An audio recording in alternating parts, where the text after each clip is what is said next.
வாழ்க்கையில் இருக்கக்கூடிய ஸ்டேட்டஸு, நமக்கு பிடிச்ச விஷயங்கள், காதல், உறவுகள், அது மாதிரி விஷயத்தில் சில மாற்றங்களை, சில ஃபோக்கஸு, சில உழைப்பு, விடை கிடைக்க முடியாமல் தான் அந்த வக்ர ரீதியான செவ்வாய் வந்து விருச்சிக ராசிக்காரர்களுக்கு கொடுத்து கொண்டு இருக்கிறது தான் உண்மை.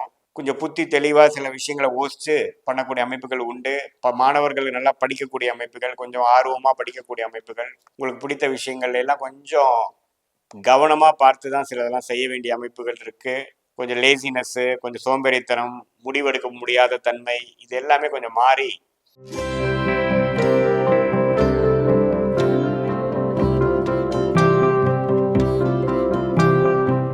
வணக்கம். நான் உங்கள் அன்பான சயின்டிபிக் வேதிக் அஸ்ட்ராலஜர் அஸ்ட்ரோ ரஞ்சி பேசுகிறேன். நல்லது நினைப்போம், நல்லதே நடக்கும். தொடர்ந்து நம்மளுடைய வீடியோஸ்லாம் வந்து பார்த்துட்டு இருப்பீங்க நம்புகிறேன். அதாவது சயின்டிஃபிக் வேதிக் அஸ்ட்ராலஜி, அறிவியல் சார்ந்த ஜோதிட கருத்துக்கள் வந்து நம்ம பார்த்து கொண்டிருக்கிறோம். எப்படி வந்து நம்ம செய்த போன பிறவியில் செய்த பாவ புண்ணியங்கள் இந்த ஜென்மத்தில் நல்ல சம்பவங்களாகவும் சாதகமற்ற சம்பவங்களாகவும் நல்ல வாழ்க்கையாகவும் நல்ல ஒரு கஷ்டப்படுற வாழ்க்கையாகவும் நல்ல ஒரு பிராப்தம் நிறைந்த ஒரு விஷயமாகவும் பிராப்தமில்லை இல்லாத ஒரு விஷயமாகவும் உருவெடுக்குதுங்கிறது. அதுக்கு ஒளி தத்துவம் வந்து ஜோதிடத்தோட மூலமான ஒளி தத்துவம் வந்து எப்படி துணை புரிகிறதுங்கிறது பார்த்து கொண்டிருக்கிறோம். அந்த அடிப்படையில் இந்த வீடியோவில் மார்ச் மாதம் 2025 விருச்சிக ராசிக்காரர்களுக்கு எத்தகைய ஒரு பலாபலன்கள் நிறைந்த ஒரு மாதமாக இருக்க போகுதுன்னு பார்க்குறோம். அதுக்கு முன்னாடி நம்மளோட சேனல் ஃபஸ்ட் டைம் வரவங்க சப்ஸ்கிரைப் பண்ணுங்கள், உங்களுக்கு பிடித்த வீடியோஸை ஷேர் பண்ணுங்கள். இப்போ பார்த்தீங்கன்னா ஆண்டு கிரகம் என்று சொல்லப்படுகிற குரு வந்து 7ஆம் இடத்திலே நீடித்திருக்கிறார். விருச்சிக ராசிக்கு எந்த மாற்றமும் இல்லை. சனி வந்து மாத காலத்தில் மார்ச் 29ஆம் தேதி உங்களுக்கு 4ஆம் இடத்து சனி, அர்சாஸ்திர சனியாக இருந்த சனி 5ஆம் இடத்துக்கு மாறுகிறார். ராகு பார்த்தீங்கன்னா 5ஆம் இடத்திலே நீடித்திருக்கிறார். கேது 11ஆம் இடத்திலே நீடித்திருக்கிறார். ஸோ இத்தகைய ஒரு ஆண்டு கிரகத்தில் சனி மட்டும் பார்த்தீங்கன்னா மாத கடைசியில் மாறக்கூடிய அமைப்பு.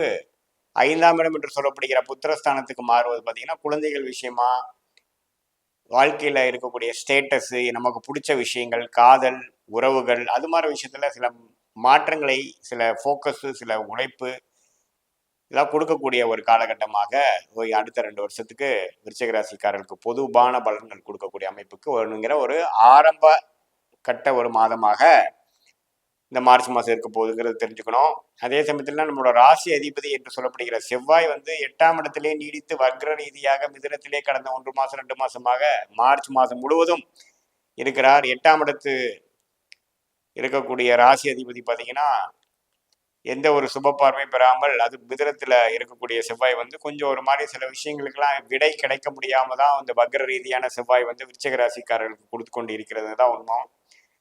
குழப்பங்கள், மனசுல குழப்பங்கள், உடம்பு கொஞ்சம் நம்ம சொன்னபடி கேட்க மாட்டேங்குது, உறவுகள்லையும் ஓரளவுக்கு என்ன பண்ண போறோங்கிறது இல்லை, கொஞ்சம் அவமானங்கள், சில சில விஷயங்கள் நமக்கே நம்ம பற்றி பிடிக்கலைங்கிற மாதிரி சில விஷயங்கள், அது மாதிரிலாம் கொஞ்சம் அமைப்புகள் கொடுக்க தான் செய்கிறது. அதே சமயத்தில் சுக்கிரன், சூரியன், புதன்லாம் எப்படி இருக்குன்னு பார்க்கும் பொழுது சுக்கிரனும் புதனும் 5ஆம் இடத்திலே நீடித்திருக்கிறார்கள். அது கொஞ்சம் நல்ல விஷயங்கள், பிடிச்ச விஷயத்துல நம்ம ஆர்வம் பண்ணி கொஞ்சம் புத்தி தெளிவாக சில விஷயங்களை யோசித்து பண்ணக்கூடிய அமைப்புகள் உண்டு. இப்போ மாணவர்கள் நல்லா படிக்கக்கூடிய அமைப்புகள், கொஞ்சம் ஆர்வமாக படிக்கக்கூடிய அமைப்புகள், மெமரி பவர் கொஞ்சம் இன்க்ரீஸ் ஆகக்கூடிய அமைப்புகள்லாம் கொடுக்குது. மாதத்தின் முதல் ஆஃப் பார்த்தீங்கன்னா சூரியன் 4ஆம் இடத்துலேருந்து 10ஆம் வீட்டு கனெக்ட் ஆகி தொழிலில் சில முயற்சிகள் எடுத்து வெற்றி பெறக்கூடிய அமைப்புகள் இருக்குது.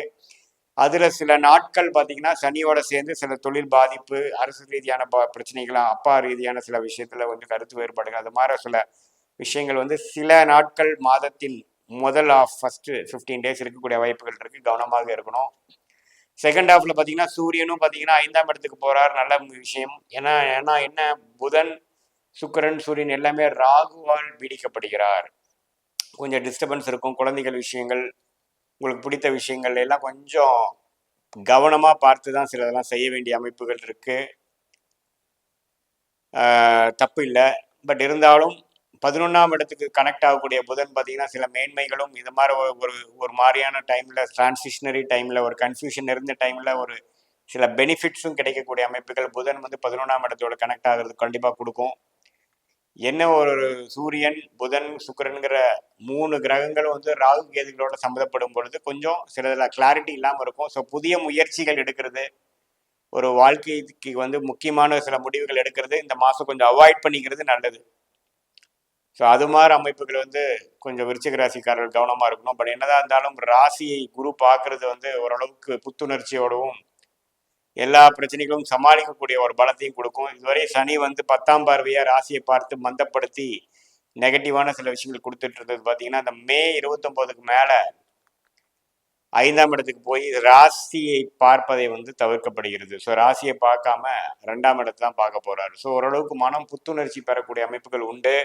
குறிப்பாக அந்த மாத கடைசியிலேருந்து கொஞ்சம் லேசினஸ்ஸு, கொஞ்சம் சோம்பேறித்தனம், முடிவெடுக்க முடியாத தன்மை, இது எல்லாமே கொஞ்சம் மாறி ஏப்ரல் மாதத்திலிருந்து கொஞ்சம் சுறுசுறுப்பாக செய்யக்கூடிய அமைப்புகளுக்கு ஒரு மூலதனமான ஒரு ஃபவுண்டேஷனான ஒரு மாதமாக இந்த விருச்சிக ராசிக்காரர்களுக்கு மார்ச் மாதம் இருக்குதுன்னு தெரிஞ்சுக்கணும்.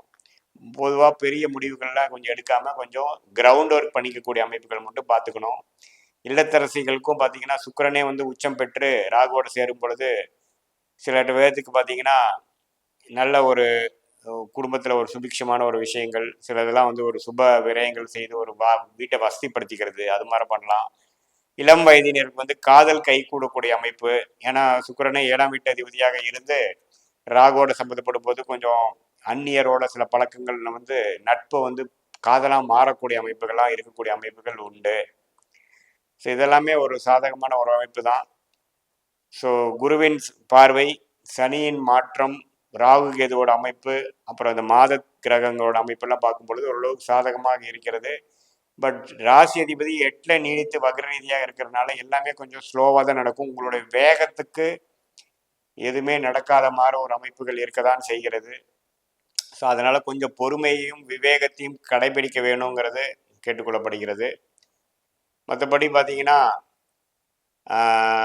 ஏப்ரல் மாதத்துக்கு அப்புறம் குரு பயிற்சியாகி குரு அஷ்டமத்தில் போய் 2ஆம் இடத்தை பார்க்கும் பொழுது கொஞ்சம் பணவரவு, ஏதோ ஒரு சில ப்ராப்பர்ட்டிஸை லிக்விடேட் பண்ணி அமௌண்ட் வர்றதுனால சில பிரச்சனைகள் சால்வ் பண்ணிக்கிறதுங்கிற மாதிரி சில பாசிட்டிவான விஷயங்கள் இருக்கும். பட் அதுக்கு வேணுங்கிற கிரவுண்ட் ஒர்க் வந்து இந்த மார்ச் மாதம் வியாபாரிகளாக இருந்தாலும் சரி, இன்வெஸ்டர்ஸாக இருந்தாலும் செய்து கொள்ளலாம்ங்கிறது நீங்கள் புரிஞ்சுக்கணும். அதுக்கப்புறம் வெளிநாடு விஷயங்கள், சுப முதலீடுகள்லாம் எல்லாமே வரக்கூடிய அமைப்புகள் உண்டு. ஸோ இது பொதுவான பலன்களை தவிர உங்களுடைய ஜென்ம ஜாதகத்தில் உங்கள் என்ன லக்னத்தில் பிறந்தீங்க, என்ன தசாபுக்திகள் போய் கொண்டிருக்கிறது, தசநாதன் உங்களோட லக்னத்துக்கு என்ன ஆதிபத்தியம் பெறுகிறார், புக்திநாதன் என்ன ஆதிபத்தியம் பெறுகிறார், ஆட்சி உச்சம் நீச்சம்லாம் எப்படி இருக்குது, அது மூலமாக தான் உங்களுடைய கர்மா எப்படி செயல்படுதுங்கிறது பார்க்குறோம். அதோட இந்த கோச்சார அமைப்பு நம்ம பேசின இந்த ஆண்டு கிரகம் மாத கிரகத்தோட கோச்சார அமைப்பும் சேர்த்து பார்க்கும் பொழுது துல்லியமான ஷார்ட் டேர்ம் லாங் டேர்ம் நம்ம ஃப்யூச்சரில் எப்படி வந்து வாழ்க்கையில் நம்மளுடைய வாழ்க்கை முடிவுகள் எடுத்து எப்படி நம்ம வாழ்க்கையில் ஜெயிக்க முடியும், எத்தகையமான ஒரு அமைப்புகள் காத்து கொண்டு இருக்கிறது அப்படிங்கிறது வந்து நம்ம துல்லியமாக ஜோதிடத்தில் பார்க்கலாம். இந்த வேத ஜோதிடத்தில் சயின்டிஃபிக் வேதிக் அஸ்ட்ராலஜியில் பார்க்கலாங்கிறது நீங்கள் தெரிஞ்சுக்கணும். இது வந்து ஒரு பொதுவான பலன்கள்ங்கிறது நீங்கள் தெரிஞ்சுக்கணும். மீண்டும் மற்றொரு காணொலியில் சந்திப்போம். நன்றி, வணக்கம்.